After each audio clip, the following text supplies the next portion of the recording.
Every year, millions of young Indians graduate, believing their degrees are tickets to a better life. Yet, for many, that dream shatters as they face a job market that values skills over certificates. India produces engineers, doctors, and graduates in every field, but the real issue is a lack of practical, job-ready skills. Our education system churns out certified youth, but not necessarily qualified ones. They know theory, but not how to apply it in the real world.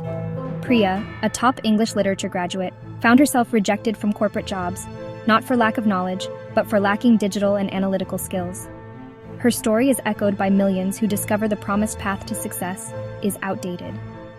This is not just an economic issue, it's a social crisis threatening India's demographic dividend. We call our youth our greatest asset, but what happens when they feel redundant? The frustration among educated but unemployed youth is a ticking time bomb, fueling unrest and eroding hope. We must equip our young people with real tools for the future before we lose a generation's potential. More than half of India's engineering graduates remain unemployed each year. Lakhs of degree holders apply for jobs far below their qualifications, a clear sign of systemic failure.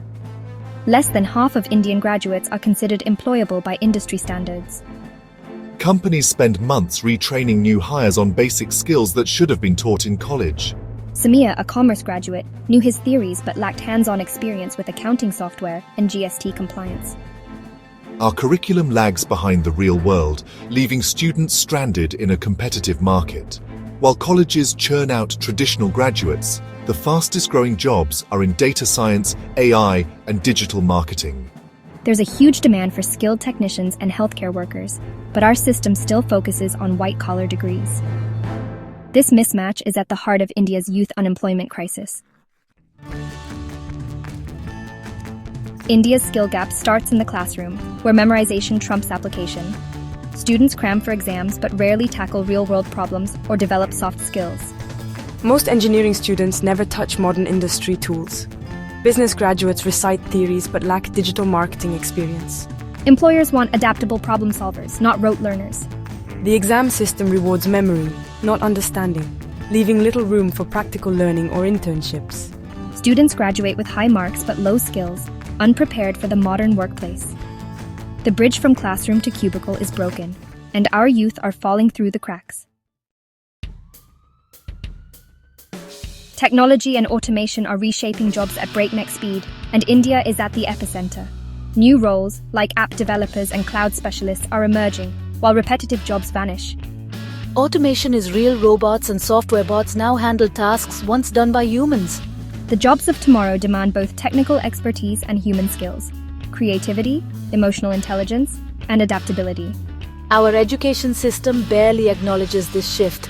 Lifelong learning is now essential. A static degree is no longer enough. Developers, mechanics, and professionals must constantly upskill to stay relevant.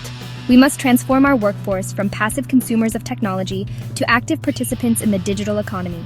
The race is on, and we can't afford to fall behind. Closing the skill gap is a massive challenge, but it's possible.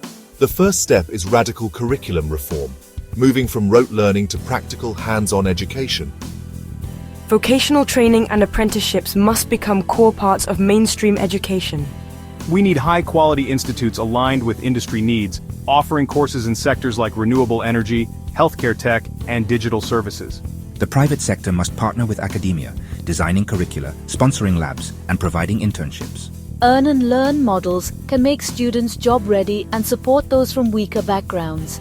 Lifelong learning platforms must be accessible and affordable for all. The stories of Priya and Samir don't have to be the norm. By reforming education and embracing technology, we can turn our youth into a true economic powerhouse. The question is, are we ready to make the bold changes needed for India's next generation?